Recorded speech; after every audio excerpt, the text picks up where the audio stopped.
ꯍꯦꯛꯇ ꯆꯥꯅꯤꯡꯉꯦꯕ ꯌꯥꯗꯦꯕ ꯃꯥꯒꯤ ꯇꯧꯕꯅꯤ ꯍꯥꯏꯔꯔꯣꯏ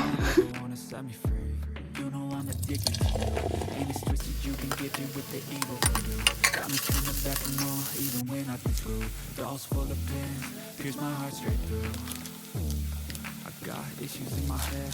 I like you in my bed, but you keep me on red. Oh, everything is like a test. I better not text or I'll come up desperate. But if I lay down and I play dead and I play dead, is it okay?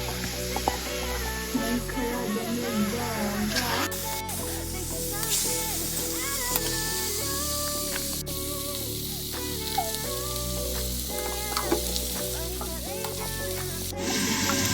ꯁꯤꯗ ꯑꯁꯪ ꯑꯁꯪꯕ ꯌꯥꯎꯕꯁꯦ ꯉꯥꯏꯔꯣꯡꯗꯨꯅꯦꯕꯀꯣ ꯎꯁꯤꯡ ꯁꯥꯀꯥꯁꯨ ꯍꯥꯏꯅꯕꯅꯦ ꯉꯥꯏꯔꯣꯡꯁꯨ ꯍꯥꯏꯅꯕꯅꯦꯕ ꯁꯤꯁꯦ ꯌꯥꯎꯔꯒ ꯂꯩꯔꯝꯃꯦꯕꯀꯣ ꯑꯩꯗꯤ ꯁꯤꯁꯦ ꯌꯥꯝ ꯄꯥꯝꯃꯦꯕ ꯌꯦꯟ ꯊꯣꯡꯕ ꯑꯣꯛ ꯊꯣꯡꯕ ꯁꯟ ꯊꯣꯡꯕ ꯍꯥꯞꯄꯗꯣ ꯁꯤ ꯈꯔ ꯍꯥꯞꯄꯦ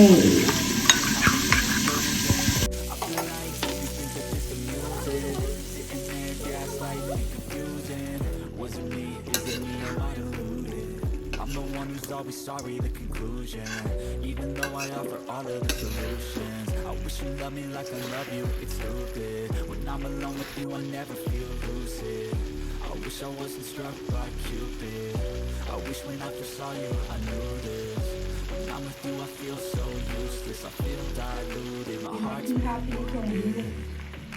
Silhouettes of you are like a taunt. Never really know just what you want. With you I don't ever feel calm.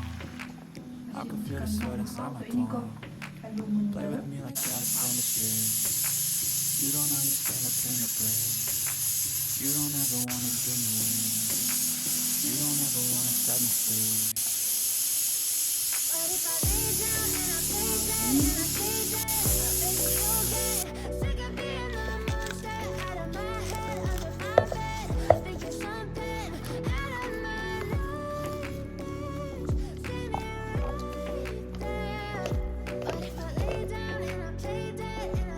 ꯃꯌꯥꯝ ꯑꯩꯒꯤ ꯚꯤꯗꯤꯑꯣꯁꯤꯕꯨ ꯌꯦꯡꯕꯤꯔꯤꯕ ꯈꯨꯗꯤꯡꯃꯛ ꯊꯥꯒꯠꯆꯔꯤ ꯑꯗꯨꯒ ꯁꯕꯁꯀ꯭ꯔꯥꯏꯕ ꯇꯧꯗꯕ ꯌꯥꯎ ꯇꯥꯔꯗꯤ ꯁꯕꯁꯀ꯭ꯔꯥꯏꯕꯇꯨ ꯁꯨꯡꯁꯣꯏ ꯁꯣꯏꯅ ꯇꯧꯁꯤꯟꯕꯤꯔꯝꯃꯣ ꯑꯗꯨꯒ ꯃꯌꯥꯝ ꯑꯩꯉꯣꯟꯗ ꯑꯩꯅ ꯑꯗꯨꯝ ꯍꯥꯏꯖꯕꯗꯣ ꯑꯩꯉꯣꯟꯗ ꯁꯦꯝꯗꯣꯛꯅꯤꯡꯕ ꯍꯥꯏꯅꯤꯡꯕ ꯂꯩꯇꯥꯔꯒꯁꯨ ꯑꯗꯨꯝ ꯃꯆꯥꯗ ꯃꯆꯟꯗ ꯕꯦꯁ ꯐ꯭ꯔꯦꯟ ꯍꯥꯏꯕꯗꯣ ꯑꯗꯨꯃꯥꯏꯅ ꯑꯗꯨꯝ ꯍꯥꯏꯕꯤꯔꯛꯑꯦꯕꯀꯣ ꯍꯧꯖꯤꯛ ꯐꯥꯎꯕ ꯑꯗꯨꯃꯥꯏꯅ ꯑꯗꯨꯝ ꯍꯥꯏꯕꯤꯔꯛꯑꯣ ꯃꯈꯥ ꯇꯥꯅ ꯁꯤ ꯍꯥꯏꯖꯔꯝꯒꯦ ꯇꯧꯕꯅꯦ ꯑꯗꯨꯒ ꯃꯌꯥꯝ ꯉꯁꯤ ꯆꯥꯗꯣꯏꯁꯦ ꯌꯦꯟ ꯊꯣꯡꯕꯅꯦꯕꯀꯣ ꯁꯤꯅ ꯉꯥ ꯁꯤꯡꯖꯨꯅꯦꯕ ꯑꯗꯨ ꯀꯣꯠꯅꯕ ꯈꯔ ꯂꯩꯔꯦ ꯍꯦꯛꯇ ꯆꯥꯅꯤꯡꯉꯦꯕ ꯌꯥꯗꯦꯕ ꯑꯗꯨꯒ ꯉꯁꯤꯗꯤ ꯌꯦꯟꯁꯦ ꯃꯌꯥꯝ ꯑꯩꯅ ꯃꯍꯤ ꯌꯥꯎꯔ ꯊꯣꯡꯕꯅꯦꯕ ꯑꯩꯅꯅꯦ ꯊꯣꯡꯕ ꯌꯦꯟꯗ ꯉꯁꯤꯁꯦ ꯈꯔ ꯌꯦꯟ ꯊꯣꯡꯕ ꯃꯥꯟꯕꯗꯣ ꯑꯣꯏꯌꯦ ꯍꯥꯎꯗꯣꯏꯅꯦ ꯉꯁꯤꯗꯤ ꯃꯈꯣꯡ ꯂꯦग ꯄꯤꯁ ꯆꯥꯔꯣ ꯍꯥꯏꯕ ꯆꯤꯛꯀꯟ ꯆꯥꯔꯣ ꯍꯥꯏꯕ ꯃꯌꯥꯝꯗꯣ ꯍꯥꯏꯔꯝꯃꯒꯦ ꯑꯗꯨꯒ ꯃꯌꯥꯝꯅ ꯀꯩꯅꯣꯁꯨ ꯍꯥꯏꯕꯅꯦ ꯑꯩꯅ ꯃꯃꯤꯡ ꯑꯣꯏꯅ ꯄꯥꯊꯣꯛꯑꯣꯔꯥ ꯑꯣꯔ ꯁ꯭ꯀ꯭ꯔꯤꯟꯗ ꯊꯣꯛꯍꯜꯂꯧꯔꯥ ꯍꯥꯏ ꯀꯥꯟꯗ ꯃꯃꯤꯡ ꯄꯥꯊꯣꯔꯛꯑꯣ ꯍꯥꯏꯕꯁꯨ ꯌꯥꯎꯋꯦꯕꯀꯣ ꯑꯗꯣ ꯑꯅꯤꯃꯛ ꯇꯧꯔꯛꯑꯒꯦ ꯑꯗꯣ ꯆꯥꯔꯣ ꯍꯥꯏꯕꯈꯩꯗோ ꯕꯦꯂꯣꯔꯤ ꯃꯉꯥꯜ ꯂꯥꯏꯁ꯭ꯔꯝ ꯑꯣꯏꯅꯥꯝ ꯅꯟꯗ ꯌꯨꯖꯔ ꯃꯍꯥꯌꯦꯟ ꯅꯦꯄ꯭ꯔꯝ ꯁꯨꯔꯕꯂꯥ ꯑꯗꯨꯒ ꯆꯥꯎꯕꯅ ꯑꯩꯒꯤ ꯏꯅꯥꯎꯅꯨꯄꯤ ꯑꯃ ꯂꯩꯌꯦꯀꯣ ꯃꯥꯅꯁꯨ ꯍꯥꯏꯔꯛꯄꯅꯦꯕꯀꯣ ꯑꯗꯨꯗꯨꯅꯦ ꯑꯗꯣ ꯃꯌꯥꯝ ꯌꯥꯔꯤꯉꯩꯗꯤ ꯌꯨꯖꯔꯁꯦ ꯃꯃꯤꯡ ꯍꯥꯞꯄꯤꯌꯣꯕꯀꯣ ꯑꯗꯨꯝ ꯄꯥꯊꯣꯛꯄꯗ ꯅꯨꯡꯉꯥꯏꯅꯕ ꯆꯥꯕ ꯍꯧꯔꯒꯦ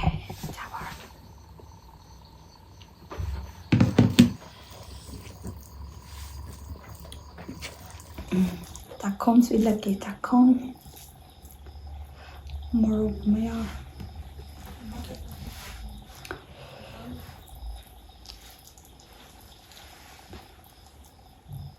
ꯃꯌꯥꯝ ꯑꯗꯨꯝ ꯏꯟꯕꯤꯔꯣ ꯍꯥꯏꯕꯅꯦꯕꯀꯣ ꯇꯤꯟ ꯆꯨꯝꯕꯅ ꯌꯥꯗ꯭ꯔꯦ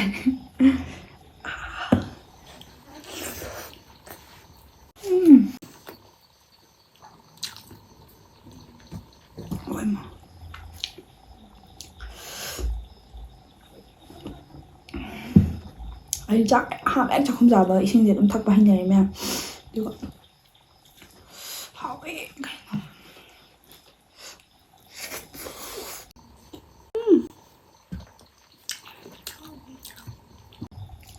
ꯃꯈꯣꯡꯁꯦ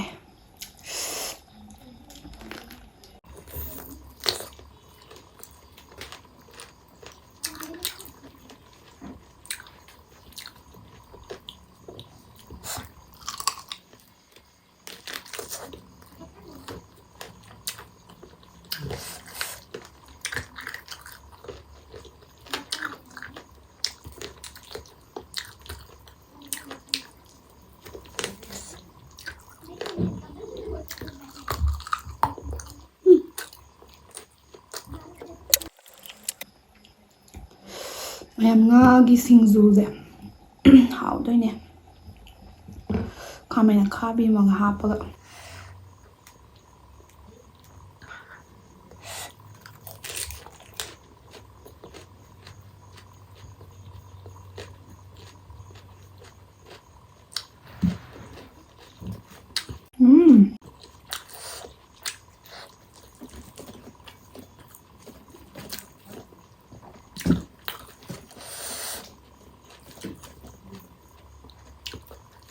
모르겠어요.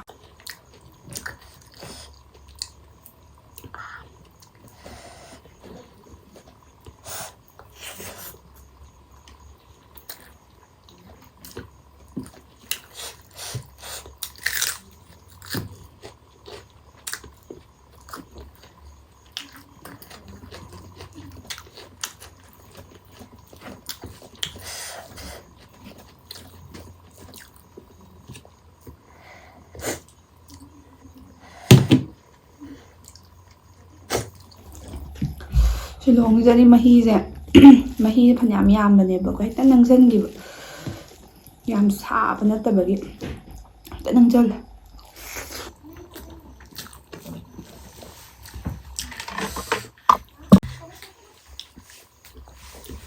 아직까지 고하고 자디가 뭐야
ꯉꯥ ꯁꯤꯡꯖꯨꯁꯦ ꯍꯥꯎꯋꯦ ꯑꯩ ꯉꯁꯥꯏ ꯎꯇꯤ ꯊꯣꯡꯉꯦꯕ ꯎꯇꯤ ꯊꯣꯡꯕꯒ ꯁꯤꯡꯖꯨꯒ ꯆꯥꯒꯦ ꯇꯧꯕꯅꯦꯕ ꯆꯤꯛꯀꯟꯁꯦ ꯑꯩꯁꯦ ꯀꯨꯏꯔꯦꯕꯀꯣ ꯆꯥꯅꯤꯡꯉꯛꯏꯁꯦ ꯁꯨꯃꯥꯏꯅ ꯊꯣꯡꯉꯒ ꯆꯤꯛꯀꯟ ꯑꯣꯏꯅ ꯆꯥꯔꯒꯦꯅ ꯇꯧꯕꯅꯦ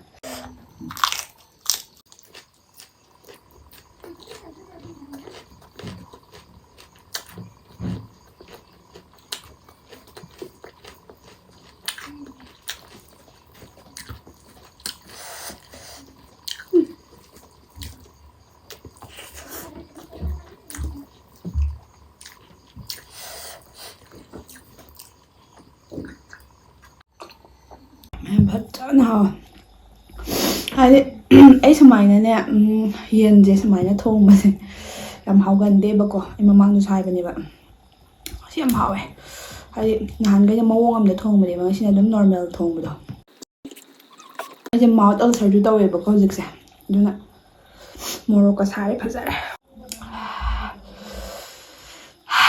ꯃꯣꯔꯣꯛꯁꯤꯗꯤ ꯑꯁꯦꯡꯕ ꯁꯥꯔꯦ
ꯈꯨꯌꯥꯛꯁꯤꯗꯤ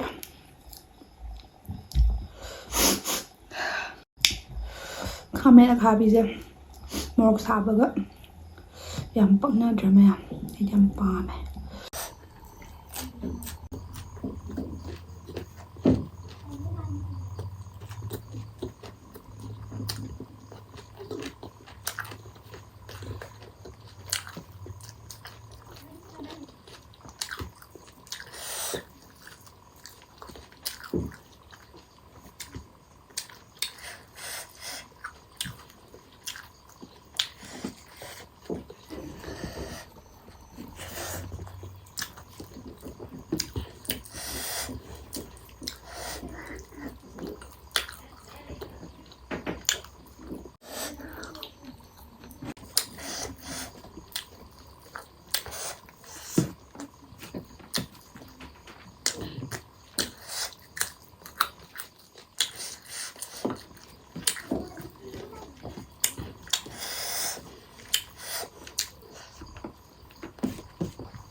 Morok saya.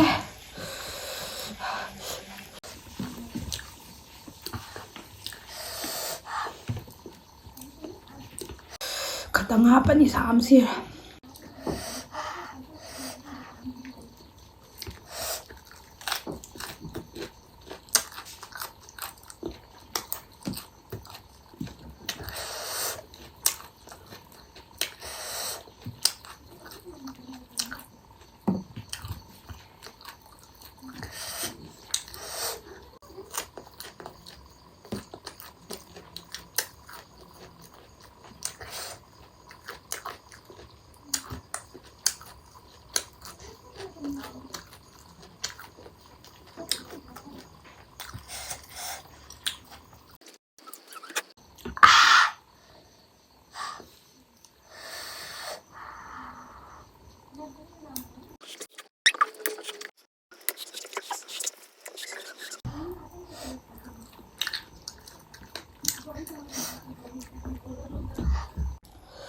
Morok sa mayam mitte yung saay nga sila saay sa piele hawe morok saraga hawbido adudo neba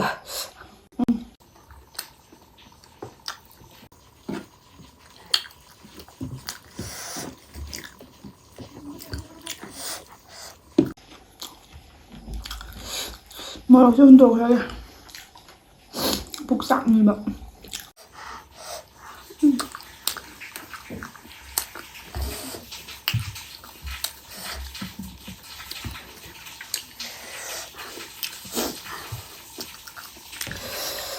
좀 짜살라다.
Mang video da ina video loiramdai da video se bu kana kana yengige haibdo ada mayam mayam tareba hadi edi kaisu yam yengamdo mande bako hadi loi bako yengamdai mande ado thank you mayam ado mai yengbi bagi ko hadi ama anungai bako harawe bako adum yengbi ado ngasi dum ko comment slamo igi hai rồi đó ma'am, ngắm hai cái tàu hai rồi.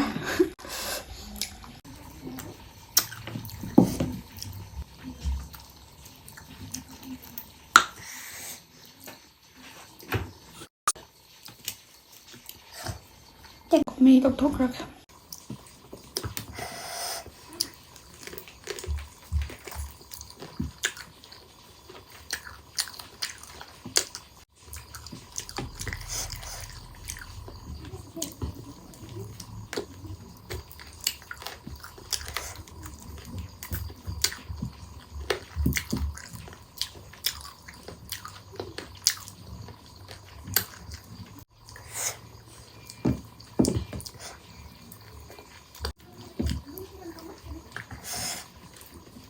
ꯃꯌꯥꯝ ꯁꯤꯂꯣꯡꯗ ꯈ꯭ꯋꯥꯏ ꯍꯣꯡꯕꯁꯦ ꯌꯦꯟ ꯃꯈꯣꯡ ꯑꯣꯏ ꯂꯩꯔꯝꯃꯦ ꯑꯗ ꯀꯌꯥ ꯄꯤꯅꯔꯤꯒꯦꯕ ꯍꯥꯏꯗꯤ ꯃꯅꯤꯄꯨꯔꯗ ꯏꯝꯐꯥꯜꯗ ꯅꯠꯇꯦ ꯃꯅꯤꯄꯨꯔꯗ ꯍꯥꯏꯗꯤ ꯃꯅꯤꯄꯨꯔꯗ ꯀꯌꯥ ꯄꯤꯅꯔꯤꯒꯦꯕ ꯑꯗꯨꯗꯤ ꯂꯨꯄꯥ 50ꯒꯤꯅꯦ ꯌꯦꯟ ꯃꯈꯣꯡꯁꯦ 50ꯒꯤꯅꯦꯕꯀꯣ ꯑꯗꯣ ꯄꯤꯁ ꯀꯌꯥꯅꯣꯗꯤ ꯈꯪꯗꯦ 10ꯒꯨꯝꯕ ꯇꯧꯕ꯭ꯔꯥ ꯈꯪꯗꯦ ꯁꯤꯅ ꯏꯍꯣꯡ ꯍꯣꯡ ꯃꯥꯜꯂꯦ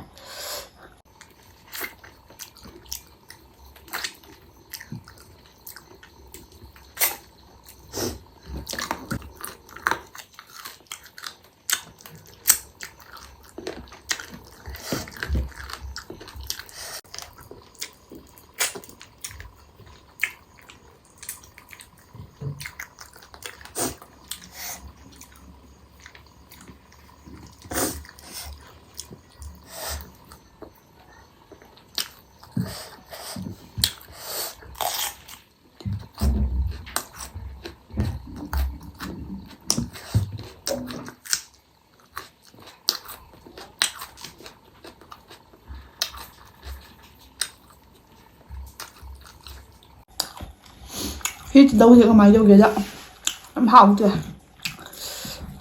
ꯏꯟꯖꯥꯡ ꯊꯣꯡꯕꯗꯤ ꯍꯥꯎꯋꯦ ꯑꯗꯨꯃꯥꯏꯅ ꯆꯥꯕꯗꯤ ꯑꯁ ꯃꯌꯥ ꯌꯥꯝ ꯀꯜꯂꯒ ꯈꯥꯔꯤꯔ ꯂꯩ ꯇꯔ ꯇꯤꯡꯖꯟꯕꯤꯗꯣ ꯑꯗꯨꯃꯥꯏꯅ ꯇꯧꯋꯦꯕ